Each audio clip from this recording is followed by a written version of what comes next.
días a todos. Son las 11 de la mañana. Vamos a empezar esta sesión del FIE. En esta mañana tenemos el gran gusto de contar con la presencia de Alejandro Ramírez. Creo que la mayoría de nosotros lo conocemos, dado que Alejandro estuvo colaborando como el director general de la Cámara Nacional de la Industria Editorial Mexicana y actualmente, tristemente para todos nosotros, ha tomado un camino diferente dedicándose a la consultoría empresarial. Y pues bueno, es una persona que sabe muchísimo del sector, ha sido miembro del Consejo Directivo del Centro Mexicano de Protección y Fomento de los Derechos de Autor y secretario de la Fundación Mexicana para el Fomento de la Lectura. Fue vicepresidente de la Asociación Mexicana de Librerías, ha prestado sus servicios en empresas líderes del sector como Fondos de Cultura Económica, Librerías Gandhi, Proveedor Escolar y Almadía Ediciones. Obtuvo el doctorado en Ciencias por el Instituto Politécnico Nacional, que, por cierto, le otorgó la presea a Lázaro Cárdenas en el área de Ciencias Sociales.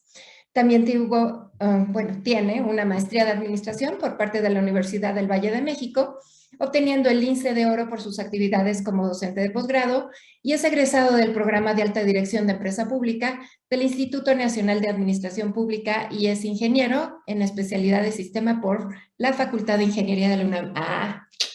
Ahí somos de la misma alma mater. Bienvenido, Alejandro.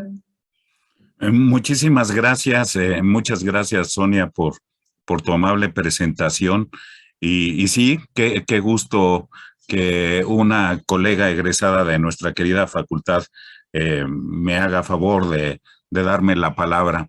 Y bueno, desde luego agradecer a la CANIEM y a la Comisión de Innovación que me hayan invitado a participar en esta, me parece ya la sexta edición del Foro de Innovación Editorial, un proyecto bien interesante de la Cámara y de Editamos, que también colabora para, pues precisamente poner al alcance de los editores temas de innovación o temas a considerar desde el punto de vista de innovación, tanto de modelos de negocio como tecnológico, en fin, un gran proyecto, este Foro de Innovación Editorial.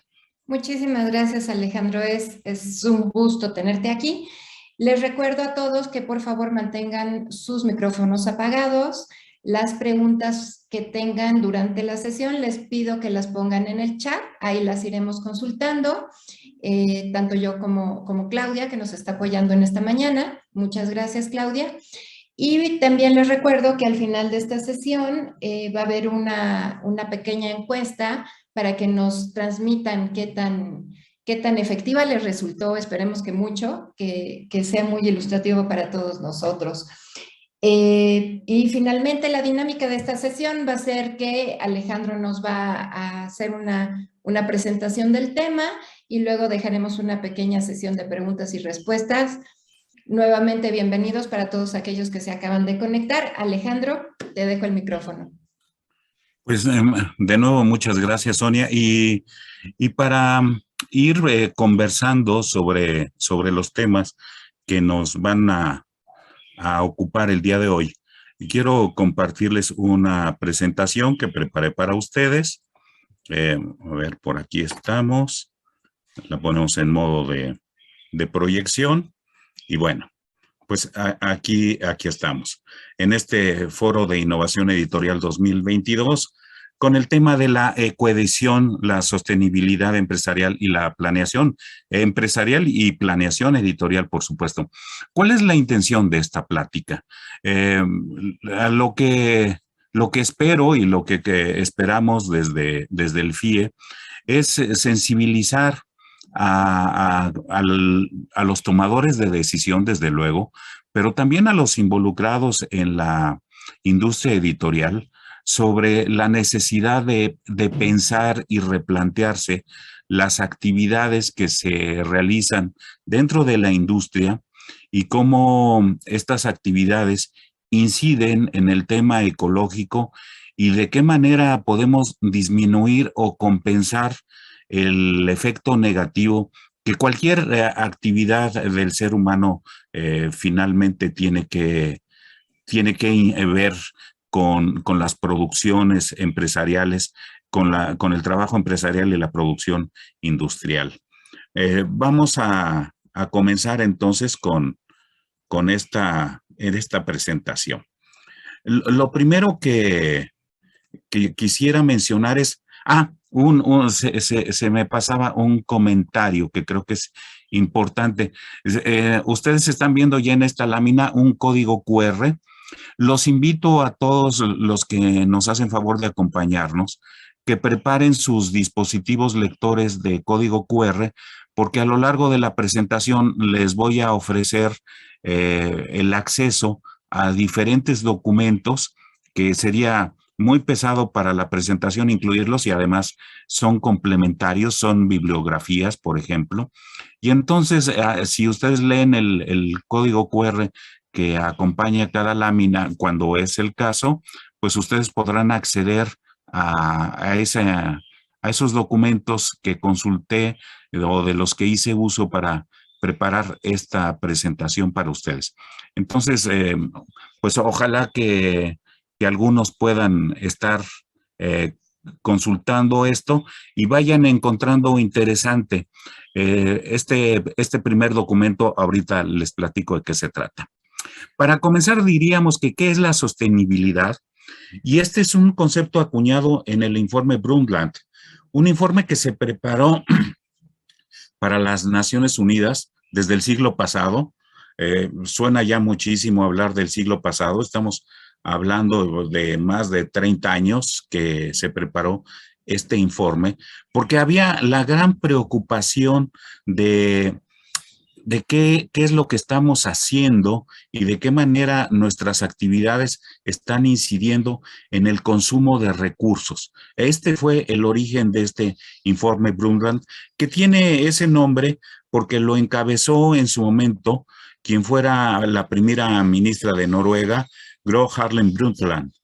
Ella encabezó el trabajo de una comisión creada ex profeso por las Naciones Unidas, y en ese informe, un informe de más de 400 páginas, que su lectura resulta muy interesante, y es el primer documento que les ofrezco que puedan consultar, es el PDF. Si ustedes se enfocan en el código QR que tenemos aquí en la pantalla, pueden acceder a la dirección y descargar ese documento de Naciones Unidas.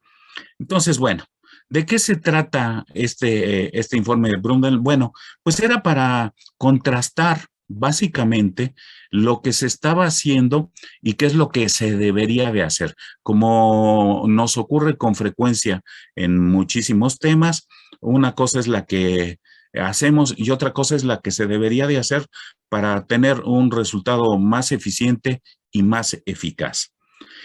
Y lo que estábamos, o lo que se encontró en ese momento, es que el uso que estábamos haciendo, y digo estábamos haciendo como sociedad, como países, como empresas, lo que estábamos haciendo era consumir recursos sin darnos cuenta o que nos pasara inadvertido, o quizás más francamente, con que nos importara muy poco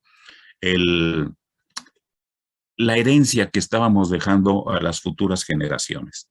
Entonces, ahora de lo que se trata, o de lo que se trató ese informe, es de sensibilizar, de mostrar y de plantear que es necesario el que las actividades del ser humano sean sostenibles, entendiendo esto que implique un consumo responsable de los recursos actuales para asegurar que en el futuro haya recursos disponibles, porque resulta que no siempre el consumo que hacemos de los recursos considera el día de mañana. Y el día de mañana no es nada más una metáfora de expresión, sino es algo real. Muchas veces la semana siguiente nos estamos encontrando con problemas muy serios y problemas que de pronto se detonan por circunstancias sobre las que tenemos poco control. No quiero dejar de mencionar un problema, por ejemplo, que tiene ahorita la industria editorial, que es la escasez de papel, la escasez de papel para impresión y escritura, que es el término con el que se conoce. Y cuando trabajamos, y todavía tuve oportunidad de cuando estuve como director en la Cámara, de contactar a quienes se dedican al trabajo del papel, a la creación del papel, nos encontramos que había una serie de problemas que estaban más allá del control de la industria editorial. Y estos problemas eran resultado, o son resultado, de la pandemia por una parte, o de circunstancias de haber considerado con poco cuidado el desarrollo que iba a tener las empresas y cómo estábamos consumiendo los recursos. Resulta que ahora muchas de las líneas de producción de papel se dedican no a la producción de papel de impresión y escritura, sino se dedican a la producción de papel para envoltura, lo que se detonó eh, por la circunstancia de que con la pandemia todos estábamos pidiendo eh, que nos llevaran a casa los, eh, los productos que consumimos, y entonces esto le dio un empujón muy grande a las actividades de empaque, de transporte, de logística, pero también por una parte provocó que quienes se dedican a producir papel desviaran sus líneas de producción, y en lugar de estar produciendo papel para impresión, que es el que utilizamos en la industria editorial, tanto para la producción de libros y revistas, pues resulta que ahora ese papel, esas líneas de producción se dedican a la producción de papel para envoltura. Eh, Quizás algunos incluso para la producción de cartón, de las que se utilizan en las cajas, o de estos productos más complicados tecnológicamente, como es la suma de papel y plástico, cuando tenemos los papeles de envoltura con burbujas para proteger o amortiguar los efectos que tenga el transporte para un producto. Entonces, resulta que este uso de los recursos no es un tema en el futuro mediano o lejano, sino es un tema que ya está ahorita ocurriendo y que necesitamos estar atentos a ellos.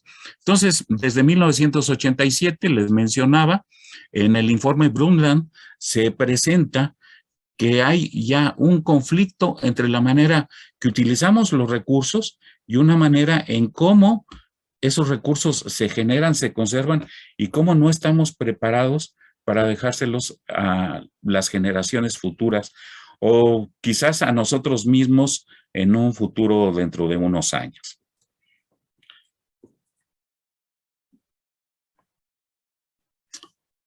Y ya que platicamos un poco sobre de qué se trata este concepto de sostenibilidad, quiero también tratar otro concepto que me parece importante.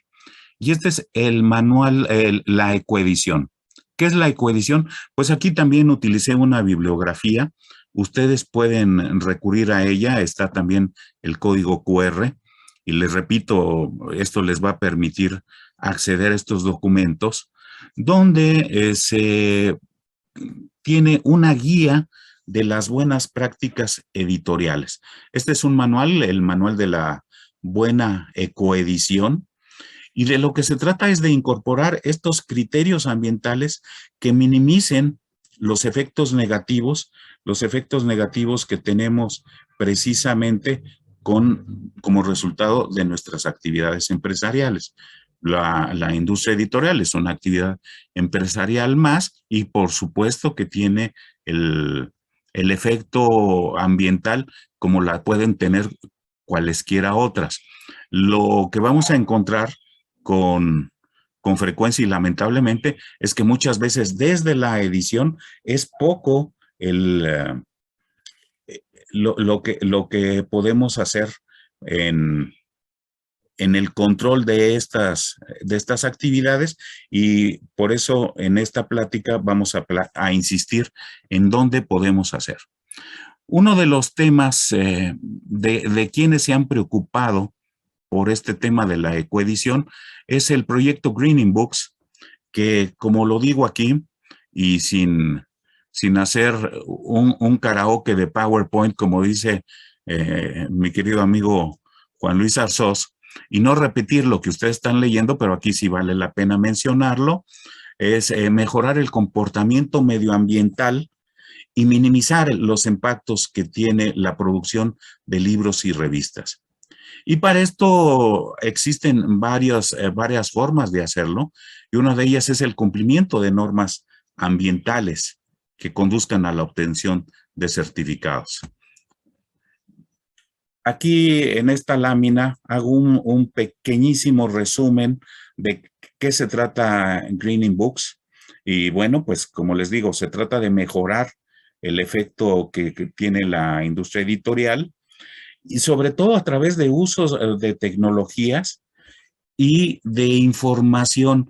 Aquí de nuevo quiero subrayar la importancia que tiene el poseer información sobre los efectos de la industria. Hay un viejo aforismo que dicen que la información es poder, y en este caso el poder es poder hacer las cosas de mejor manera, de tener más información sobre el efecto que tiene nuestros insumos, las materias primas que ocupamos en la industria editorial, el efecto que tienen los procesos editoriales que utilizamos en la industria editorial y de qué manera cada una de las fases de las que constituye el proceso editorial, cada una de estas fases, de qué manera por una parte inciden y qué es lo que pudiéramos hacer para, para contribuir a disminuir o para compensar lo que tendríamos que hacer para disminuir el efecto negativo. Entonces, en Greening, con este proyecto de Greening Books precisamente, de lo que se trata es de ver qué normas ambientales y qué es lo que podemos hacer. Desde luego, pues se trata de revisar lo que implica el proceso editorial, repensarlo. La industria editorial en sus nuevos puntos de vista ya no se concibe a sí misma como un sector empresarial que se dedique a la comercialización de productos específicos, en este caso libros o revistas, sino es una industria de servicio donde su servicio fundamental es la vinculación de los creadores de contenido con los consumidores de contenido. Y esto tiene una implicación muy importante en la coedición, porque al pensar en términos de contenidos y no en términos de libros y menos libros tradicionales, esto implica que estemos considerando también otras formas, otros soportes para los libros, y cada soporte de los libros tiene un efecto diferente.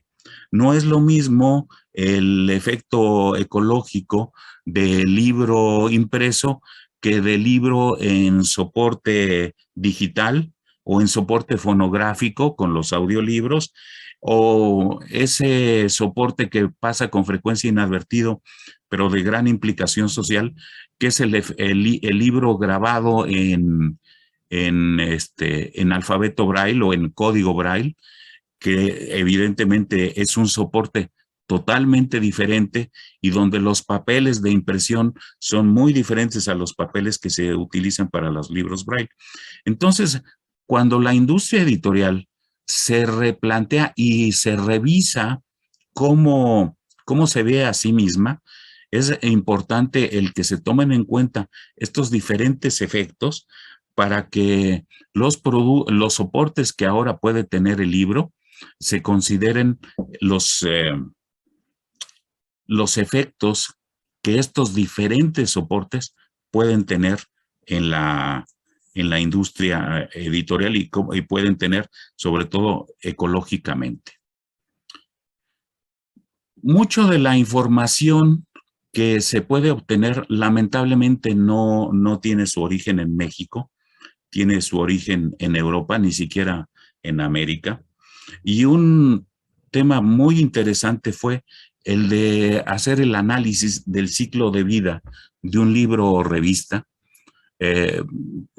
como lo menciono aquí en esta lámina, de la cuna a la cuna, pero de la cuna a la tumba, porque aquí vemos las diferentes fases de cómo tenemos recursos. Aquí está ejemplificado con un arbolito pensando en el recurso fundamental del papel, cómo estos recursos se explotan. Hay una primera distribución, cómo estos recursos llegan para ser después transformados, como lo ponemos aquí, transformación de una planta. Esta transformación, vamos a pensar, genera el papel. Hay una segunda distribución donde el producto ya transformado se lleva a otro lugar donde va a ser consumido quizás por las empresas, no quizás, las empresas de artes gráficas pensando en libros impresos. Y después viene una nueva etapa de distribución al cliente, que en este caso puede ser pensando en el mayoreo a los puntos de venta, a las librerías, para que finalmente llegue al consumidor y el consumidor decida qué es lo que va a hacer con ese libro, cuánto tiempo lo va a conservar. El promedio más o menos es de entre 35 y 40 años lo que un libro impreso bien cuidado se soporta. No estamos hablando, por ejemplo, de libros que son consultados en una biblioteca, sino en el uso particular. Y finalmente, el libro pues encuentra su fin.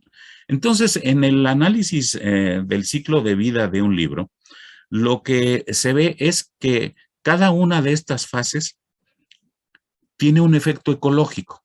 Desde luego, el consumo de materias primas, como los árboles, donde también aquí habría que desmitificar y pensar que hay una depredación de los recursos forestales.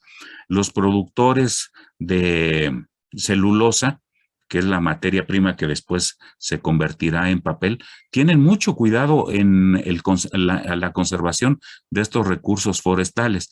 La depredación de los bosques no viene por los productores de papel, viene por otros usos y muchas veces ilícitos, los famosos talamontes, que sí depredan los bosques para darle a la madera y en este caso, quién sabe si utilicen celulosa, dan otro tipo de usos. Entonces, esto sí es importante subrayarlo. No son los productores de papel los malos de la película que finalmente deterioran o consumen o explotan de manera irracional los bosques. No, no lo hacen así. No sé si solo por conciencia o simplemente porque esto implicaría que se acabara el negocio y nadie quiere que se le acabe el negocio, entonces hay que cuidarlo. Entonces, vemos que estos recursos se explotan para poder producir, por ejemplo, celulosa. Y aquí ya tenemos un efecto muy importante que va a estar presente a lo largo de toda la cadena, de todo el ciclo de vida, que es el uso de energía para los procesos industriales, el uso de energía para su transformación, el uso de energía que aquí ustedes lo ven con estos simpáticos camioncitos, donde constantemente estamos utilizando energía. Entonces, este es un efecto que a veces pasa inadvertido y que vamos a darnos cuenta de que también tiene un peso específico importante. Y la energía, no solamente para moverlos, sino la energía que se consume en los procesos industriales. El proceso de transformar la celulosa en papel y luego el proceso de transformar el papel en algún tipo de producto editorial. Por supuesto, y como lo mencionábamos hace rato, el papel también se utiliza en muchos productos más, pero centrándonos en lo que nos interesa en este foro, la producción editorial. Entonces tenemos que hay dos procesos de transformación ya, de celulosa a papel y luego de papel a un producto editorial, libro, revista. Y después tenemos nuevamente uso de energía en esta distribución, una vez que está el producto en el almacén, lo tenemos que distribuir a los puntos de venta. Y de nuevo, y aquí parece menor, pero el uso de energía que tiene el usuario del libro para adquirir el libro en la parte donde lo pueda obtener, ya sea que haga una visita a una librería o que haga un pedido a través de una plataforma de compra de productos editoriales, sea como sea, hay un uso de energía adicional que a veces pasa inadvertido, pero cuando nos llega el libro a nuestra casa, podemos decir, pues yo no consumí la energía necesaria para desplazarme a la librería. No, pero el punto de venta sí la consumió para llevárnoslo ese producto a nuestra casa. Entonces, este es un aspecto muy importante y aquí viene cómo deberíamos entonces, viendo todo esto, el minimizar hasta donde sea posible el uso de esa energía, que es una parte importante del efecto que tenemos, el efecto del calentamiento global, es una parte importante, y cómo podemos, si no minimizar, por lo menos compensarlo de alguna manera. Y aquí voy a hacer una especie de paréntesis, porque ¿cómo sabemos o cómo medimos, más bien, cómo medimos este efecto ecológico que se tiene? Y aquí el efecto es, y es un estándar que ya se aceptó en todo el mundo, una métrica estándar, que es la huella de carbono, y que esto lo medimos en toneladas de dióxido de carbono. Los procesos industriales generan muchas veces gases. Estos gases se hacen los equivalentes o son directamente gases con un componente de dióxido de carbono. Antes se pensaba que ver un paisaje lleno de chimeneas, se pensaba en el término de prosperidad, y era casi un sinónimo el ver grandes plantas produciendo humos a través de las chimeneas, y ahora pues resulta que estas emisiones en realidad son muy nocivas. Tenemos todo el efecto del calentamiento global, que a veces se quiere cerrar los ojos o se quiere pensar que no existe, pero pues ahí está presente. Estamos padeciendo ya los cambios climáticos generados por el calentamiento global, y en este caso, este calentamiento global y este efecto que cada uno de nosotros tiene, se mide en toneladas de dióxido de carbono, y esa es la huella de carbono de la que se habla en muchas ocasiones cuando decimos que se está contaminando. Y miren, aquí les presento en el último párrafo, en el tercer párrafo de esta lámina, unos datos duros muy interesantes. Les pongo abajo la cita, es una cita que recuperé de Milenio, y vean ustedes que los datos equiparables señalan que en 2014, ya hace bastantes años, un mexicano emitía 3.87 toneladas anuales de dióxido de carbono. Cada chino, 7.54 toneladas. Cada estadounidense, vean ustedes, 16.5 toneladas, casi el cuádruple que en México. Pero la huella de carbono de cada ciudadano de Qatar era de 45.5 toneladas, más de 10 veces. Estamos hablando de cifras de 2014. Quienes se vayan a ir al Mundial en Qatar, pues se van a encontrar que van a estar en uno de los países que sus ciudadanos emiten una huella de carbono quizás la más grande. Y esto así nos hace pensar en una reflexión de que pareciera que la huella de carbono tiene que ver con los niveles de vida y las capacidades de consumo. Afortunadamente, no son muchos los ciudadanos de Qatar, son bastante menos que nosotros, pero de todos modos vemos que hay una contribución muy amplia de, de, de, de nuestra parte, de México, de toneladas de dióxido de carbono. Nuestra huella tiene un efecto bastante serio y esto tiene mucho que ver con nuestros hábitos de consumo, tiene que ver con la forma en que utilizamos nuestros recursos y por qué los expertos en este tema, yo no lo soy ni mucho menos, más bien, como les digo, lo que quiero es platicar con ustedes en esta sesión para conocer esta información y para sensibilizarnos de qué es de lo que se trata la ecoedición. En esta lámina les estoy presentando a ustedes cómo el libro tiene un efecto ambiental en diferentes categorías a lo largo de su ciclo de vida. En la parte izquierda de la lámina tenemos la caracterización de los impactos y las unidades de medida que se tienen en esto.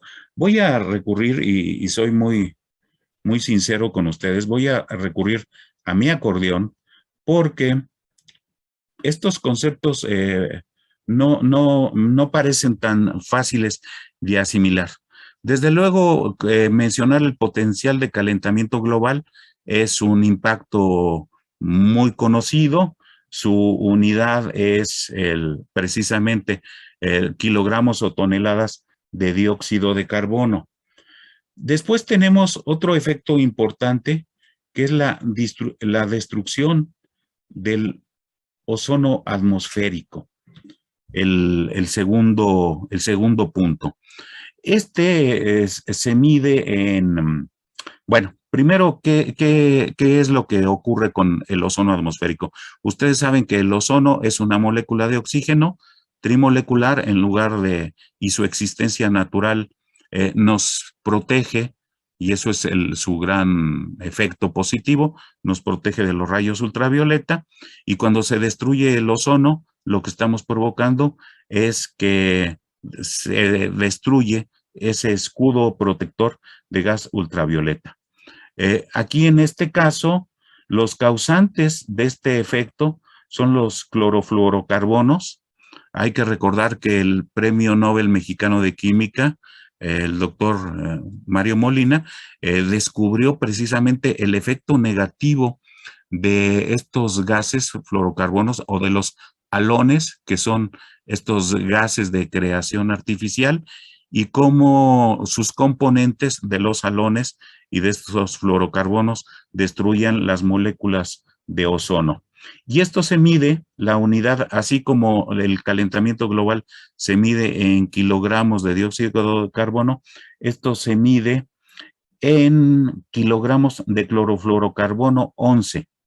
Esta es la unidad que utilizan los expertos para esta medición.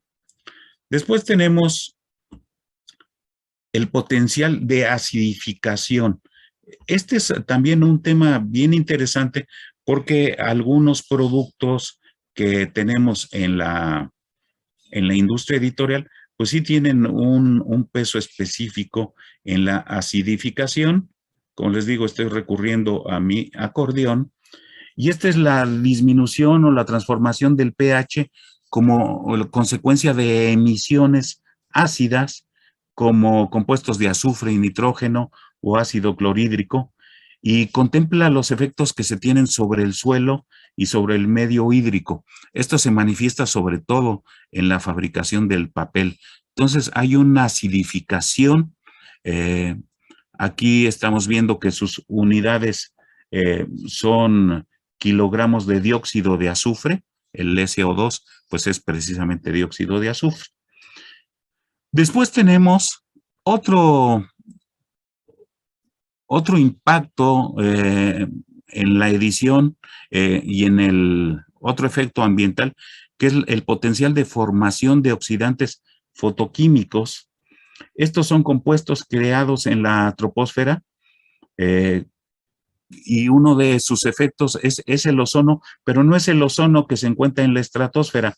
Esto se encuentra mucho más a niveles más bajos de la atmósfera, y bueno, Aquí tiene efectos también negativos y la inhalación de estos gases tiene efectos nocivos sobre la salud humana, ya que provocan irritación y generan enfermedades respiratorias. Y también inciden sobre las plantas, sobre nuestro ecosistema. Entonces, este efecto negativo de oxidantes fotoquímicos, pues tiene un efecto directo negativo en la salud del ser humano. Después tenemos el potencial de eutrofización. ¿Qué es eso de eutrofización? Hasta que no se mete uno a investigar qué es lo que está pasando, saltan esto. Y esta es la concentración excesiva de nutrientes, especialmente de nitratos y derivados de fosfatos en el medio hídrico. Y ustedes dirán, ay, ¿cómo los excesos de nutrientes pueden ser perjudiciales? Y les quiero mencionar, por ejemplo, una plaga que existe en la región de Xochimilco, en la Ciudad de México, que tiene que ver con el lirio, el lirio que se desarrolla porque por una parte no hay, hay una descompensación biológica, no hay una especie que lo consuma. Cuando se metieron manatís, la gente los cazó y se los hizo en carnitas. Y bueno, pues el lirio se desarrolla ampliamente porque no tiene un contrapeso ecológico y también por este exceso de nutrientes. Entonces, esto que suena curioso, la eutrofización, bueno, pues también la industria editorial tiene un efecto mínimo, pero también incide en ello. Después tenemos el potencial de toxicidad humana. Aquí nos referimos a las sustancias tóxicas que hay que se producen en la industria editorial. De alguna manera, el propio dióxido de carbono es bastante tóxico. Ustedes respírenlo directamente y van a ver cómo se sienten.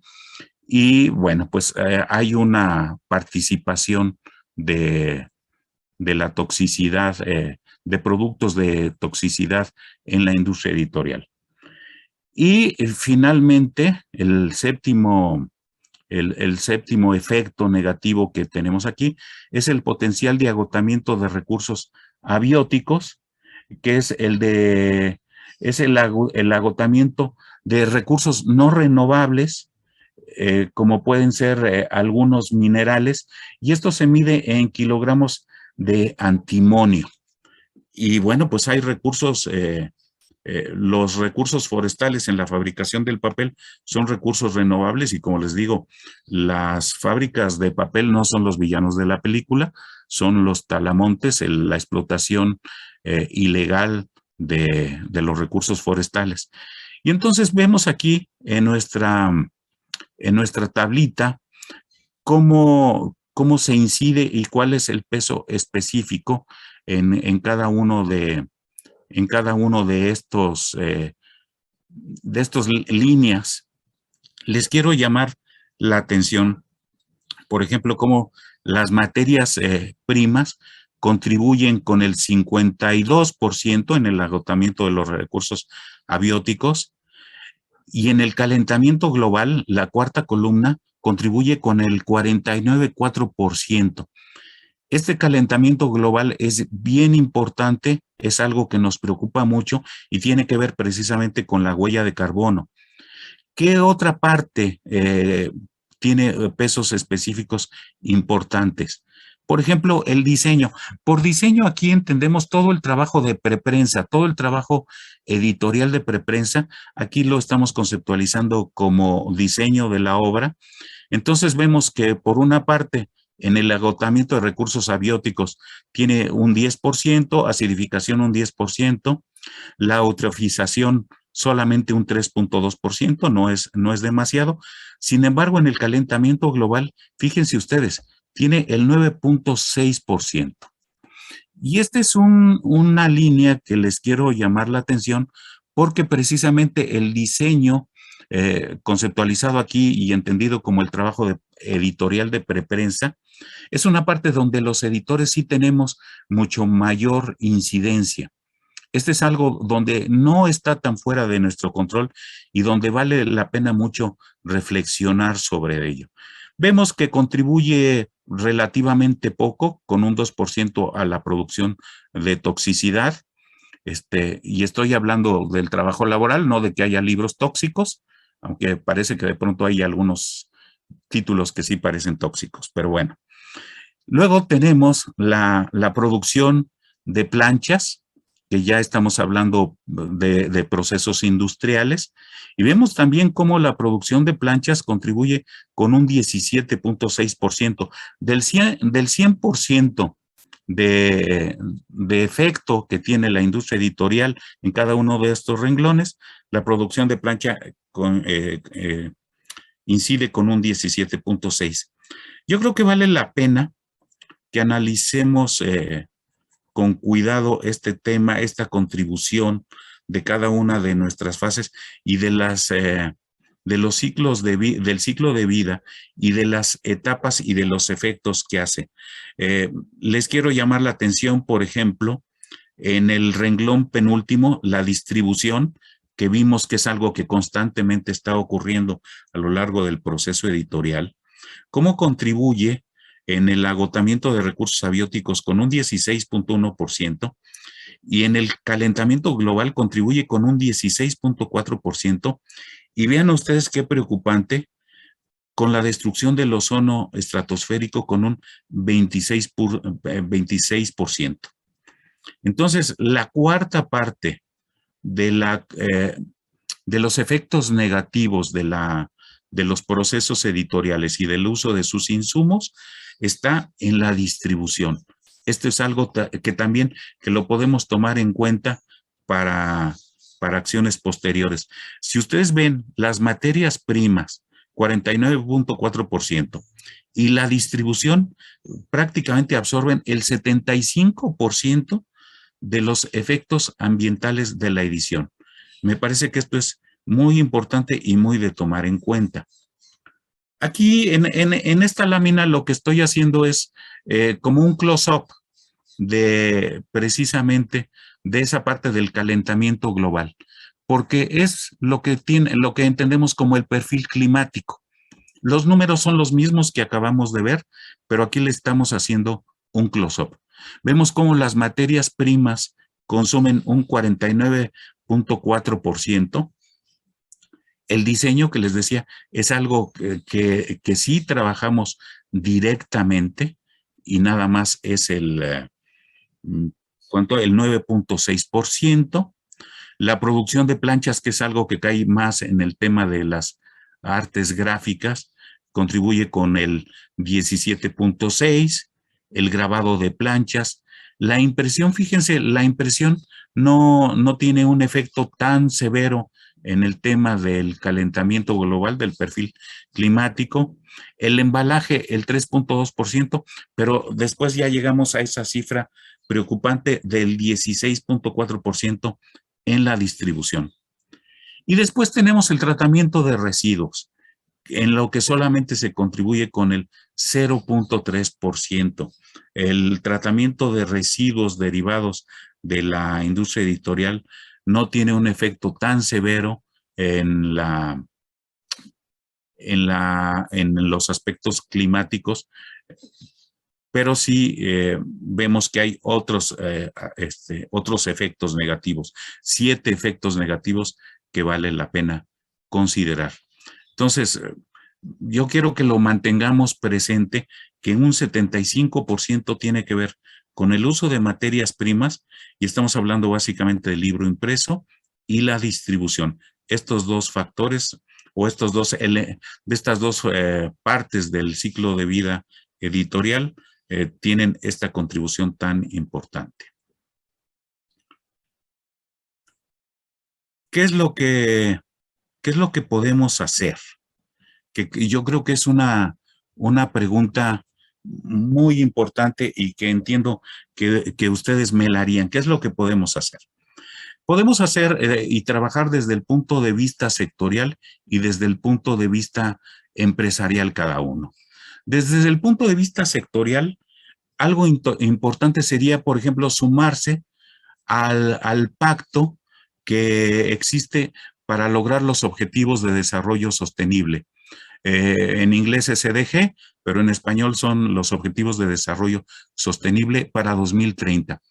En este caso les quiero mencionar que quienes firmen este pacto se comprometen a desarrollar prácticas sostenibles y actuar como paladines, vamos a llamarle así, de los Objetivos de Desarrollo Sostenible durante la década de acción 2020-2030. Es decir, que nos encontramos en los inicios de esta década y aquí este pacto que es promovido por la IPA, la International Publishers Association, y voluntarias, y siguiendo una información que es muy relevante. En la FIL de Guadalajara 2021, la CANIEM, en nuestro anfitrión, la Cámara Nacional de la Industria Editorial Mexicana, firmó su incorporación a este pacto de Objetivos de Desarrollo Sostenible e invitó, lo hizo a través de diferentes medios, desde luego de su boletín, a que las editoriales que forman parte de la Cámara se sumaran a este pacto. Esta adhesión conlleva varias responsabilidades, se pueden encontrar en el pacto, y aquí les estoy poniendo en estos códigos, por una parte, la página donde se encuentra este pacto de Objetivos de Desarrollo Sostenible, y por otra parte, una página de Naciones Unidas. No se confíen en el título de la Guía de los Vagos para Salvar al Mundo. No está hecha por algún youtuber con mucha iniciativa o por alguien así, sino es algo desarrollado por las propias Naciones Unidas. Si a ustedes les interesa, pueden a través de estos códigos de QR acceder a estas páginas donde van a encontrar información muy relevante sobre este pacto y sobre los objetivos de desarrollo sostenible y los compromisos que esto implica. Entonces, decía yo que hay algo que podemos hacer como sector.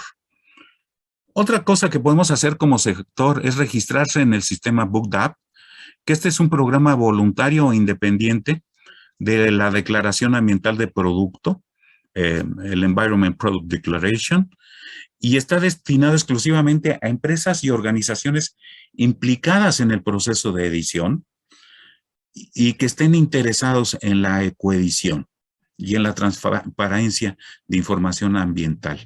Entonces, esta es una medida totalmente voluntaria, pero me parece que un editor con conciencia ambiental le entraría gustoso a registrarse en esta declaración, y yo creo que sería muy interesante el que lo pudieran hacer muchos de nuestros editores en México. ¿Qué más hacer desde el punto de vista sectorial? Bueno, pues esto es bien interesante. El Programa de las Naciones Unidas para el Medio Ambiente maneja las acciones de las 6 R's en español. Y bueno, tiene que ver con usos, y vamos a mencionarlas, sí les daré lectura, pero vale la pena mencionarlas. Repensar los productos y las funciones que tienen estos. Esto, bueno, pues los libros tienen la función de leerse, desde luego, pero sí tenemos que repensar cómo podemos aprovechar mejor el diseño de nuestros productos. Reducir el consumo de energía y de materias primas. Esto nos obliga a repasar cómo son nuestros procesos empresariales, tanto los de preprensa como los de prensa. Aquí no hay excepción. Tenemos que considerar cómo reducir el consumo de energía y de materias primas. Una tercera R sería reemplazar las sustancias peligrosas. Tenemos que ver cuántas de las sustancias que están involucradas en nuestros procesos industriales tienen un peligro. Y no es de que sean tóxicas o de que si meto el dedo en el tóner y luego me lo llevo a la boca me envenene, no. Se trata de qué sustancias utilizadas a lo largo de todo el proceso editorial pueden tener un efecto negativo y que pueden ser peligrosas. Desde luego, un cuarto aspecto, una cuarta R, es la de reciclar y utilizar los materiales reciclables siempre que sea posible. Y si desde el diseño del uso de los materiales consideramos su posibilidad de reciclar, va a ser muy importante. Tenemos que mencionar que México, que la industria de papel de México, la industria de la celulosa del papel y en México, es uno de los líderes internacionales en el uso de materiales reciclados.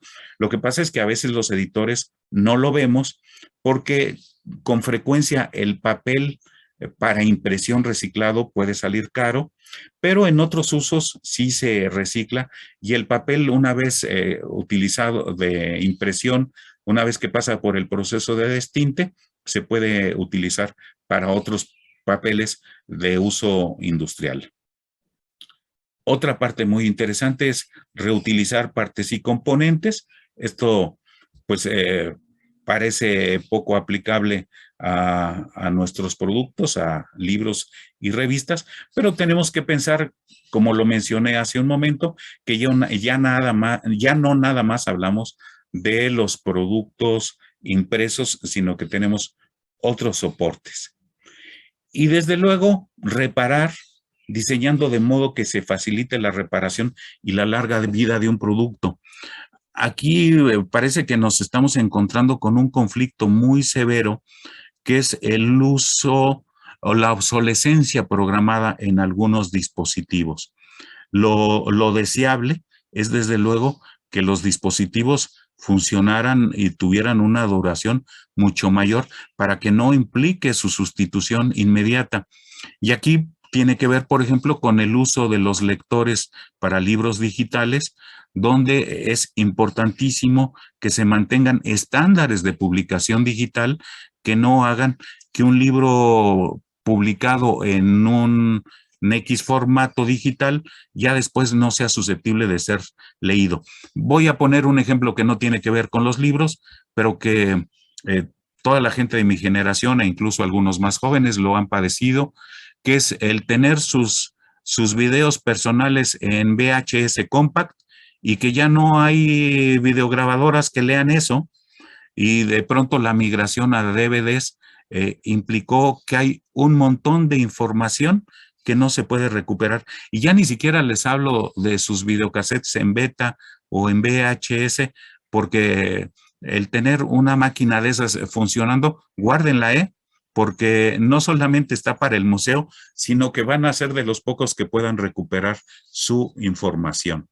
Entonces, el reparar, el aprovechar, el evitar hasta donde sea posible la obsolescencia programada es una forma importante de contribuir a nuestro medio ambiente de manera positiva. ¿Qué otras cosas podemos hacer? Bueno, pues desde luego pensar en estos elementos. En el cliente, hay que darle información al cliente sobre la importancia que tiene para el producto y el hecho de estar diseñado con criterios de ecodiseño. Miren, en 2020, mi querida Cámara lanzó una campaña de sensibilización para tratar de determinar, para que el cliente supiera por qué muchos de nuestros editores afiliados están o eliminaron el retractilado. Porque queremos disminuir la huella de carbono. Y uno de ellos son los plásticos de un solo uso. Ojo, plásticos de un solo uso. No estoy hablando del plástico en general. Las bolsas de plástico no son bolsas de un solo uso. De hecho, se pueden usar y reciclar y reciclar y reciclar. Estoy hablando del retractilado que no se puede usar tal como está para ninguna otra función. Se han pensado muchas soluciones. Se pensó quizás cómo eliminar el retractilado a través de otro tipo de envolturas, utilizar elementos de un retractilado orgánico, no fue posible hacerlo. En fin, los costos muchas veces impiden el tomar alguna medida, pero si nosotros le informamos al cliente por qué como editores se toman algunas decisiones, yo creo que vamos a encontrar, sobre todo de los consumidores más responsables, más informados, que les suelen ser los consumidores de libros, van a entender por qué se toman esas medidas. Entonces, en 2020, la Cámara lanzó esta campaña y bueno, pues por lo menos se intentó hacer algo a partir de ello.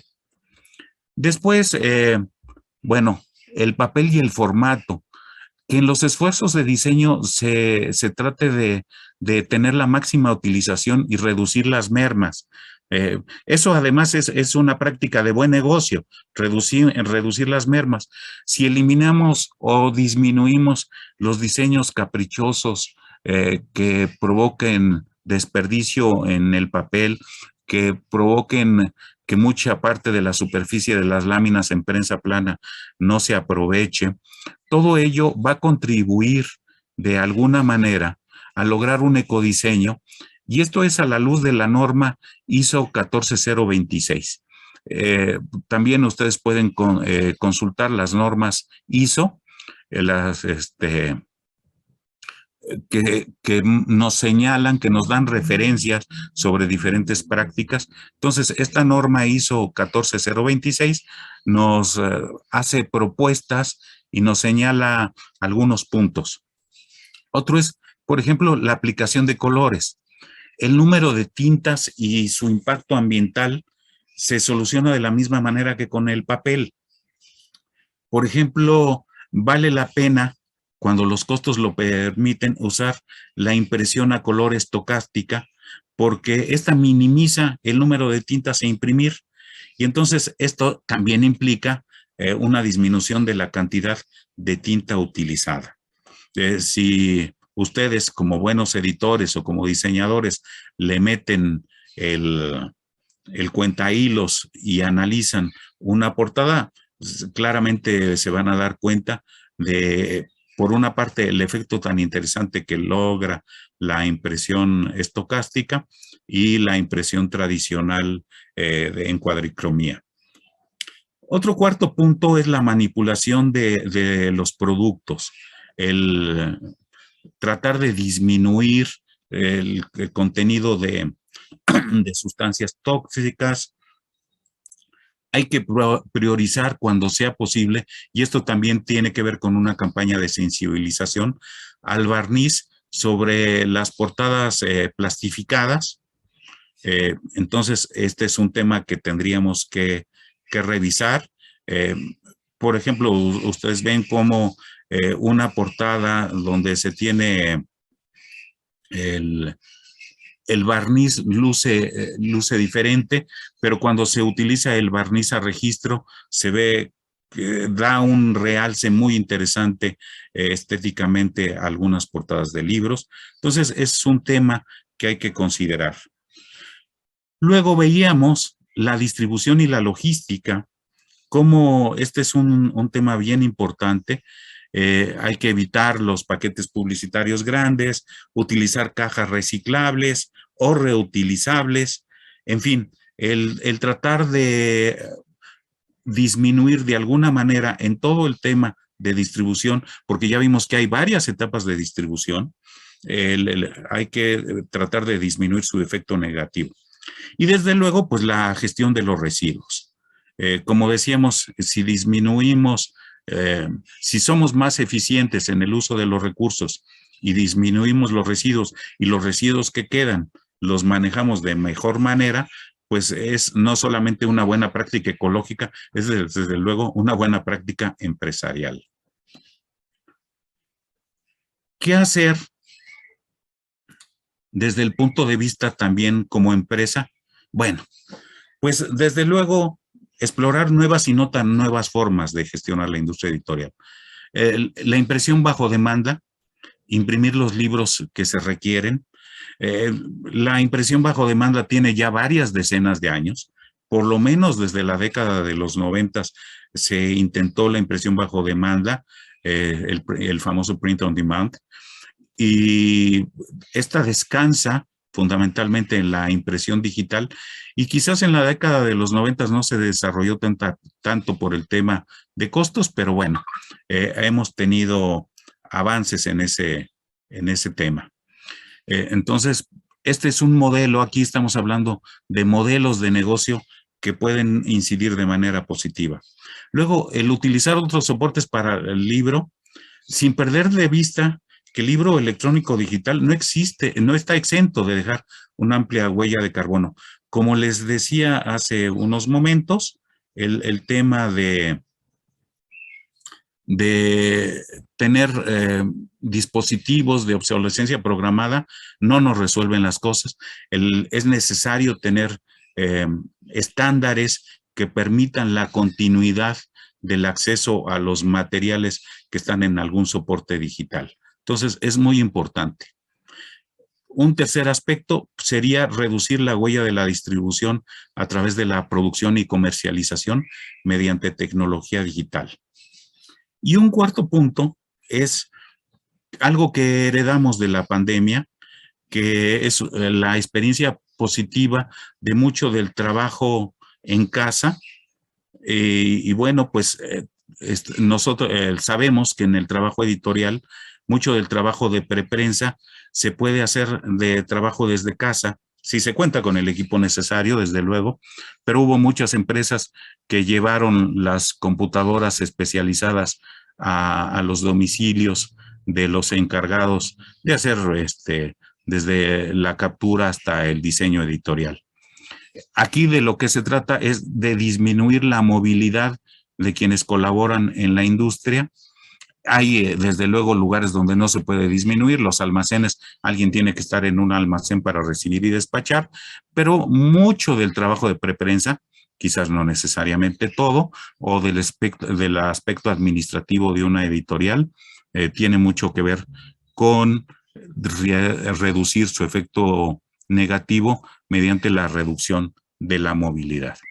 Entonces, pues estos serían los temas que pudiéramos decir, cómo responder a este tema de la ecoedición y qué es lo que podemos hacer al respecto. Lo que sí me queda claro es que todos somos responsables. Muchas gracias. Perfecto, Alejandro. Muchísimas gracias por esta muy interesante y completa presentación. Tenemos algunas preguntas de la gente que está participando con nosotros. Amalia Ángeles nos pregunta, ¿cómo impacta la actividad de diseño a la huella de carbono? Si nos pudieras ampliar la explicación al respecto. Desde luego tiene mucho que ver con el uso de la energía. En la parte de diseño, actualmente todo lo hacemos de manera electrónica, todo lo hacemos a través de computadoras con los diferentes softwares de diseño. Y decía yo que con la palabra diseño estamos englobando casi todos los aspectos de preprensa.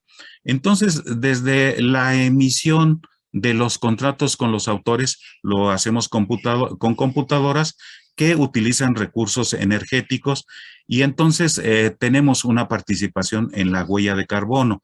El hecho de estar haciendo el diseño a través del software que se requiera tiene un efecto, tiene una utilización de energía, y esto incide y provoca también la huella de carbono. Entonces, toda la parte de preprensa, donde dice, muchas veces se piensa, es que yo no estoy en un aspecto industrial y no estoy generando o utilizando grandes recursos. No, utilizamos dispositivos que consumen energía, y ese consumo de energía pues es precisamente una generación de huella de carbono. Hay maneras más directas como las que mencionábamos sobre el retractilado para envolver los libros y sacarlos a la venta. Pero toda la parte de preprensa, el diseño, toda la parte de captura, de la elaboración de planas, de el archivo final que se va a enviar tanto ya sea para impresión o el archivo final que se va a utilizar para su transformación en un libro de soporte digital, utiliza energía. Entonces, básicamente, ese es el efecto que se tiene. Y al respecto, pregunta si has trabajado un perfil climático para la edición digital, así como preparaste uno para la clásica, ¿no? De impresión en físico.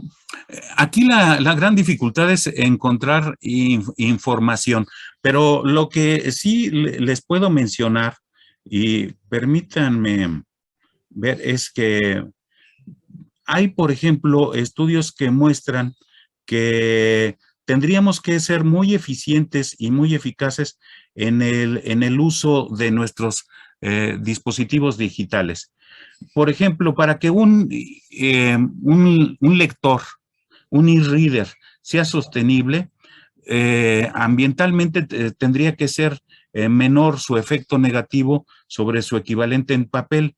Entonces, el dueño de un lector, no voy a mencionar marcas porque no estoy ni a favor de alguna ni en contra de ninguna, pero tendría que leer 322 libros de unas 110 páginas en promedio para poder justificar o decir que está haciendo lo mismo que el mismo efecto ambiental que un e-reader. Y eso es un montón de libros, 322 libros.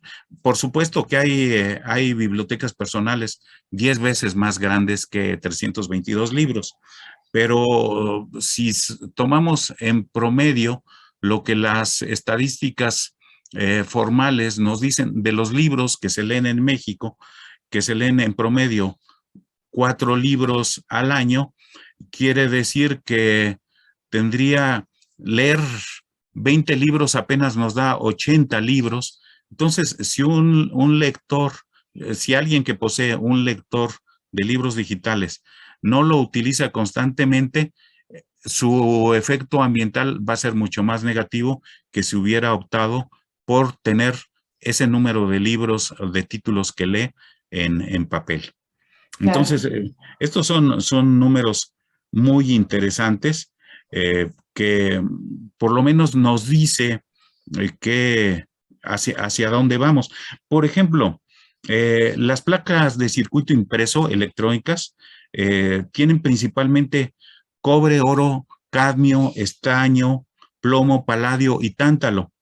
Y estos componentes pues son de los recursos no renovables y nosotros veíamos en la tabla que les presenté cómo hay una serie de recursos no renovables. Entonces, eh, el uso de los dispositivos digitales no es la solución al 100%. Tenemos que tener un uso más eficiente de los dispositivos digitales y no solamente más eficiente, sino que a más largo plazo. Por eso es tan complicado el tema de la obsolescencia programada y de la sustitución de patrones. Una de las cosas que para mí sería fantástico sería que pudiéramos tener dentro de las normas oficiales mexicanas, la NOM, cuál es el tener y construir la norma oficial sobre los soportes o sobre los formatos que pueden tener los libros digitales. Creo que es algo que está por formalizarse, que está por construirse. Hay empresas interesadas en el desarrollo de esto, porque vienen muchos efectos colaterales, Sonia, amigos. Por ejemplo, el uso de los metadatos tiene mucho que ver con los estándares y se facilitaría muchísimo si tuviéramos estándares para todo esto y desde luego estándares que tuvieran un efecto positivo ecológicamente hablando. Claro. Iñaki Vázquez hace una pregunta interesante, bueno, un par, y las voy a concatenar. La primera es si crees que las empresas editoriales están preparadas para implementar todas estas actividades y a la vez mantener su competitividad en precios. Y por otro lado, si sería factible o incluso deseable que el Estado fomentara mediante apoyos a las empresas que implementaran normativas orientadas a la sustentabilidad, ¿no? Pues el tema de la competitividad y la sostenibilidad eh, debieran de ir de la mano.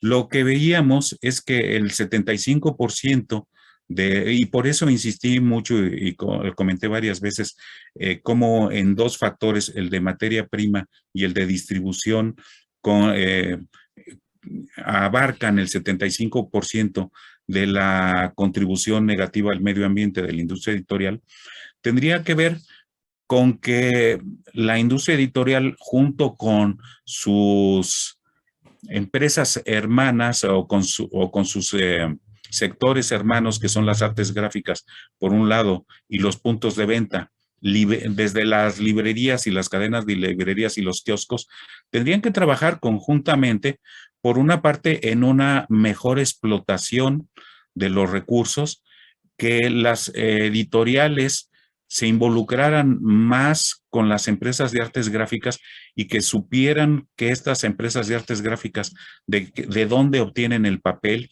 y si este papel se ha obtenido a través de procesos ecológicamente amigables, por una parte.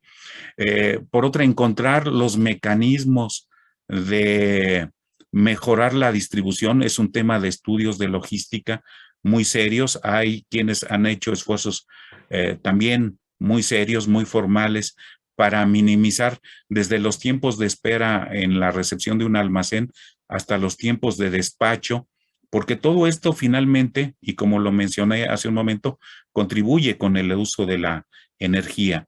Entonces, la competitividad se puede mantener si todos jugamos del mismo lado y si se trabaja conjuntamente entre estas tres áreas, la industria editorial, pero sus industrias hermanas, la de las artes gráficas, y bueno, no es industria como tal, pero sí toda la comercialización de los productos editoriales, si se trabaja conjuntamente, debieran funcionar. Aquí voy a concatenar tantito la pregunta de Adrián Ortega, porque justo que mencionas ahorita las librerías o los distribuidores, dice que ella ha tenido la experiencia de que mandan material sin retractilar y en la librería lo retractilan, ¿no? Entonces, que aparentemente falta esta sensibilización y que, igual que Juan Carlos Rojas dice, que ayude la librería también, ¿no? En pues esto que estás mencionando, ¿no? Sí, porque aquí pareciera que el producto editorial, como sale de la editorial, del almacén de la editorial, ya cumplió y después se le incorpora ese elemento. A lo mejor las librerías no están conscientes de cuál es la contribución que tienen y piensan que todo es responsabilidad de la industria editorial. Y vemos que sí, una parte, la que tiene que ver con materias primas, que tampoco la industria editorial es responsable, pero sí es imprescindible el que tenga contacto con las industrias explotadoras de la celulosa, con las industrias que convierten la celulosa en papel y las líneas de papel. Los papeles para impresión y de uso editorial tienen características tecnológicas como pueden ser la opacidad, la tensión al rasgado, la resistencia al rasgado y la resistencia a la tensión. Cuando los metemos a la prensa y, por ejemplo, cuando entran a una rotativa y el papel está montado en un rollo, el papel sufre una tensión, un esfuerzo donde se le va jalando. Entonces, si los papeles no tienen estas características, bueno, pues se puede reventar el rollo y todo esto lo que hace es perder eficiencia y eficacia en los procesos industriales. Tenemos que revisar muy bien nuestros procesos y por eso decía también que uno de los aspectos es revisar los modelos de negocio, donde quizás podamos hacer la impresión de los libros que se pueden vender, que están comprometidos. Esto no implica sacar de la cadena a las librerías, lo que implica es que las librerías se replanteen su papel también y cómo ellas se pueden volver gestoras de la demanda para imprimir bajo demanda y no a imprimir con la ilusión de que todo el tiraje que yo saqué se pueda comercializar.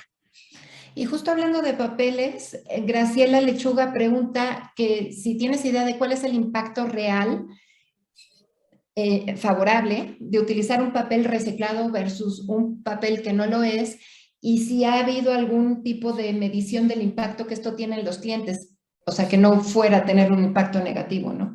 Bueno, uno de los problemas que encontramos y que todavía eh, hace algún tiempo en que no estoy involucrado en la producción editorial de manera directa, pero lo que sí resultó claro es que la impresión en papel reciclado se complicaba porque muchas veces no se lograban las características en el papel reciclado, las características que debe tener el papel de impresión, sobre todo las de blancura, entendiendo que, que hay papel agüezado, que incluso es más cómodo de leer que el papel blanco, que refleja muchísimo, pero había un problema de características técnicas del papel que hacía difícil que se utilizara. Sin embargo, esto no es como para desanimarse.